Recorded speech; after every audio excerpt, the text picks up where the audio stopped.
Hello everyone, I'm Justin, and this is a full recap of Batman released in 1989 and Batman Returns released in 1992. If you end up enjoying this video and want to see more from us, then make sure to click that subscribe button and click the bell to know anytime we upload a new video.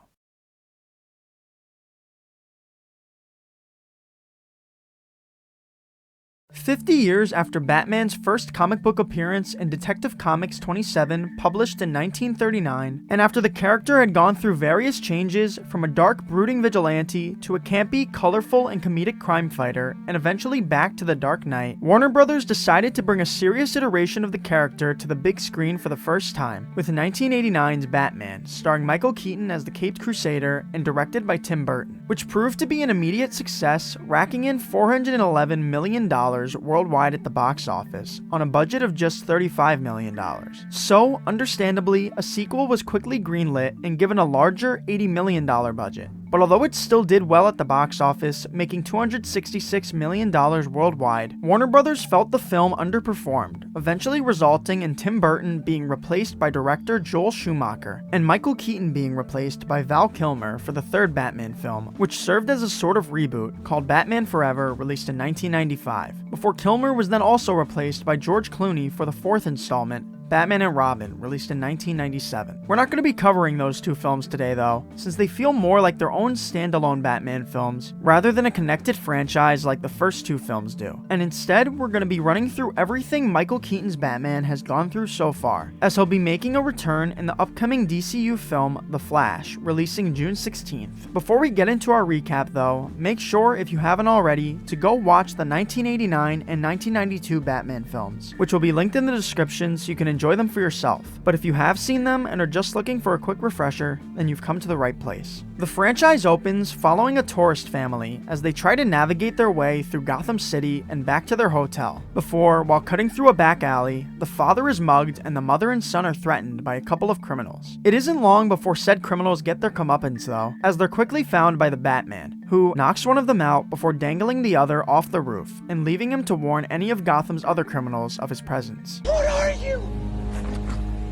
I'm Batman. We then head over to a press conference held by the mayor of Gotham City, along with police commissioner Jim Gordon, to introduce the new district attorney Harvey Dent, as well as discuss the corruption in Gotham, which Mayor Borg believes boss Carl Grissom to be the source behind. And Dent adds on to this, claiming they'll be targeting businesses suspected of fronting for the syndicate in this city. Carl Grissom soon gets word of Dent's plans and that he's been sniffing around their front company, Access Chemicals, so he sends in his second-in-command, Jack Napier, as well as Jack's team the following night to break into Access Chemicals for an operation that he claims would be to cover up their connection with the company, but will actually be a trap to allow a team of corrupt police officers to intercept and kill Jack, who Grissom had recently learned his mistress, Alicia Hunt, was having an affair with, prompting his decision to have him killed. The hit is soon made difficult though, when Police Commissioner Gordon, while at a charity benefit at millionaire Bruce Wayne's mansion, Wayne Manor, is informed of the apparent anonymous tip of Napier's infiltration as well. So he leaves, catching the attention of Bruce Wayne's butler, Alfred Pennyworth, who then informs Bruce of his unexpected exit, interrupting his conversation with reporter Alexander Knox and photographer Vicky Vale of the Gotham Globe, who decided to come to the event in an attempt to speak with Commissioner Gordon about his file on the Batman, as they're curious to know who he may be and if he's even real. But they were unable to get an opportunity to speak with him and were instead met by Bruce, who appears to have an interest in Vale, but he's unable to expand on that any further right now, as upon learning of Gordon's exit, he promptly leaves as well and heads down into what's revealed to be the Batcave. Meanwhile, when Gordon eventually arrives at Access Chemicals, it's in the midst of a shootout between Napier's men and the corrupt officers, which is then almost immediately interrupted by the arrival of Batman, who rids of most of Jack's goons before confronting Jack himself, who attempts to fire at the Caped Crusader, but Batman manages to block the shot, resulting in it ricocheting back into Jack's face and causing him to nearly fall off the catwalk. But he's momentarily caught by Batman until the vigilante suddenly decides to let him go and allow him to fall into a vat of chemicals, before then making a grand exit as the police try and fail to surround him. Back to Bruce's normal life now, as the night following his brawl at Access Chemicals, he invites Vale over to his home for dinner, which goes very well. But although they'd seem to hit it off, Bruce doesn't immediately agree to future plans, claiming he'll be on a business trip for the next few days. A claim that she quickly becomes suspicious of after Alfred, while walking her to the door, claims to recall no plans of them leaving town, So Vicky, curious as to what Bruce could be hiding, begins following him and watches as he heads over to an alley at the corner of Pearl and Phillips Street and leaves a couple of roses on the sidewalk, prompting her to later call up Knox and ask him to look into the alley's importance. Jumping back a bit to Jack Napier's supposed death earlier, as it was revealed that he'd actually survived the fall, although not completely unscathed, as the chemicals left his skin permanently bleached white, turned his hair follicles green, and left his face with an immovable grin. But despite these changes, Jack doesn't appear distraught, and actually appears more full of joy than ever before, in addition to being even more psychotic. Still though, he sought revenge for what took place, so he promptly made his way to Grissom's office and confronted him under his new identity. You can call me Joker. Before then opening fire at and killing him. So now, with Grissom dead, Joker takes control of his businesses and next looks to use them, particularly excess chemicals, to terrorize Gotham, which he does by tainting some of the raw components of chemicals shipped from Access Chemicals with what he's called Smilex, which causes whoever uses products with these tainted chemicals to die of laughter and leaves them with a permanent grin on their face. And Joker's product tampering ultimately claims 13 lives, as the public struggles to figure out what products will or won't poison them. But fortunately for the people of Gotham, Batman soon discovers how Joker's Smilex poison works, and informs the press of ways to avoid it, prompting an angered Joker to then shift his focus onto him, and he begins his pursuit of Batman by arriving at Vicky Vale's home and attempting to interrogate what she knows about Batman out of her. But this interrogation is interrupted by Bruce Wayne, who earlier had decided to meet with Vale again after some persuasion from Alfred, who, not wanting Bruce to continue avoiding a chance at happiness, suggested he tell Vale the truth of who he was. And so Bruce arrived at her home, prepared to tell her he's Batman, before that was interrupted by the arrival of Joker, who Bruce now attempts to stand up against. Now you want to get nuts?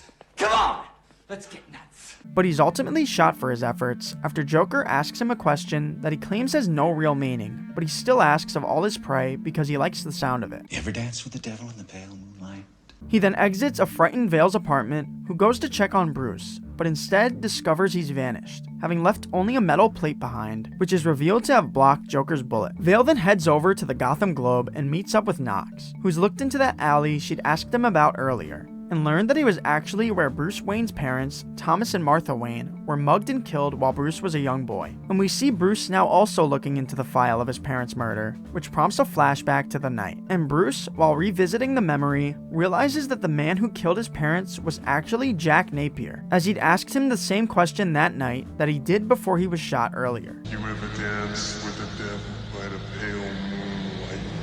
Following this revelation, Bruce is met in the Batcave by Vale, who'd been permitted to enter by Alfred, and she confesses she's loved him ever since she met him, a feeling that Bruce shares about her, but he isn't sure he'll be able to love her and be the hero Gotham needs. They aren't yet able to delve deeper into this discussion though, as Bruce is forced to exit in order to stop whatever Joker's planning. As earlier, Joker had interrupted another television broadcast to announce that during Gotham's 200th anniversary festival, he'd be giving away $20 million to Gotham citizens. And once at the festival, Joker, having lured in Gotham citizens with the promise of money, uses giant balloons filled with the Smilex poison to try and kill those in attendance. But fortunately, Batman arrives in his aircraft, the Batwing, and flies off with the balloons to save the people, frustrating Joker and prompting him to kill his second-in-command, Bob. Once having rid of the balloons, Batman then circles back to take the Joker on, but Joker, with the use of a comically long pistol, instead manages to shoot down the Batwing, resulting in it crashing into a cathedral, which Vale, who'd also been in attendance at the festival, rushes over to check on Bruce, but instead ends up at the mercy of the Joker, who forces her at gunpoint to enter the cathedral and head up to the top of the building alongside him so they can exit in a helicopter together. His plans to kidnap her are ultimately foiled though, once Batman regains consciousness, as he follows them up to the top and just begins pummeling Joker whilst blaming him for his alter ego's creation, before eventually sending him flying off the balcony with a huge left hook,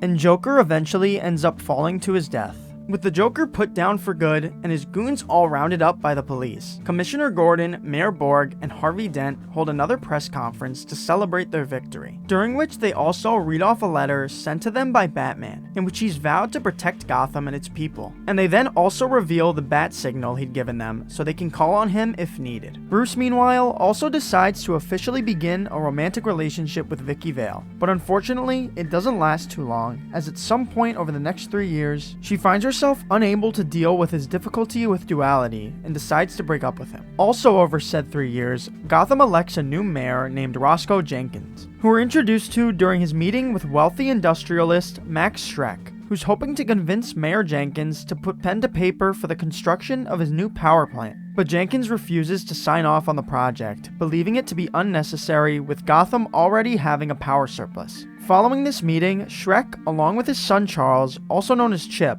then joins Mayor Jenkins to make a short speech at the Gotham City Plaza. But this speech is shockingly interrupted by the arrival of a group of circus performers turned criminals known as the Red Triangle Gang, who attack the plaza and demand Schreck come with them, prompting him to try and run off. But he ultimately gets caught in a trap that sends him down into the sewers, where he finds himself surrounded by the circus gang as well as a bunch of penguins, and is introduced to the group's leader, the Penguin, a deformed man who was abandoned as a child and dumped into the sewers by his parents, who he claims he now seeks to find to discover who he really is. So, in order to do this, as well as be reintegrated into Gotham, Penguin blackmails Schreck with evidence of his corruption and of Schreck's previous murder of his old partner, Eric Atkins, giving Schreck no choice but to join forces with him. Following this encounter, Schreck then returns to his department store, Schreck's, where he finds his secretary, Selina Kyle, doing a last-minute checkup for his meeting the following day with Bruce Wayne about the power plant, which she's discovered Schreck doesn't plan on creating to generate power for Gotham, but rather he plans on using it to suck all of Gotham's power out and store it for himself. And Schreck, upon learning she's discovered the truth about his project, immediately decides she has to die. So he shoves her out the window and sends her falling several stories to the ground below. Strangely though, after a swarm of cats surround and lick her, she's suddenly revived. So she returns home, where she begins having a mental breakdown, throughout which she trashes her apartment, spraying the walls and her bright-colored clothing with black spray paint, before then grabbing an old jacket and making a skin-tight black catsuit out of it, in which she gives herself the name Catwoman. Meanwhile, Schreck the following day once again joins Mayor Jenkins as he holds another press conference. And during said conference, Schreck, working alongside Penguin, stages an attempted kidnapping of the mayor's infant child so that Penguin can show up to rescue it and become a public hero rather than a feared monster. And with Penguin's newfound status as a hero, Schreck's able to get him access into the Gotham Hall of Records, where he rifles through a pile of birth certificates and puts together a list of names for a while, before finally exiting and heading over to Gotham Cemetery as the media follows, where he finds his parents Tucker and Esther Cobblepot's gravestones, in front of which he publicly forgives them for abandoning him and accepts his birth name, Oswald Cobblepot. Oswald's heroic actions and uplifting words quickly make him one of Gotham's most admired celebrities, but although everyone else has grown to admire the Penguin, Bruce is suspicious of what his actual motivations are, as well as what Schreck might be up to, which he tries to figure out during their meeting later, but before he can, they're interrupted by Selina, who appears to have no memory of Schreck's actions the previous night and has just arrived for work. So Schreck, deciding the meeting wasn't going anywhere anyway, has her escort Bruce out of the building. And as she does, we see the two have obvious attraction for and chemistry with one another. Schreck though, with the power plant no closer to being built, and now also having the threat of Selina to deal with, goes to meet with Oswald, to whom he presents the idea of him becoming mayor, claiming it would be the perfect opportunity for him to reclaim his birthright, but in reality, Schreck just plans on using Oswald's position of power to get his power plant's construction in motion, and Oswald agrees. So, to begin his pursuit of the position, he sends his Red Triangle Gang to wreak havoc on Gotham, which he believes will lead the people to begin questioning the job Jenkins is doing of protecting them. But these plans are quickly made difficult thanks to Batman, who takes each of his goons out one by one before eventually tracking down Penguin himself,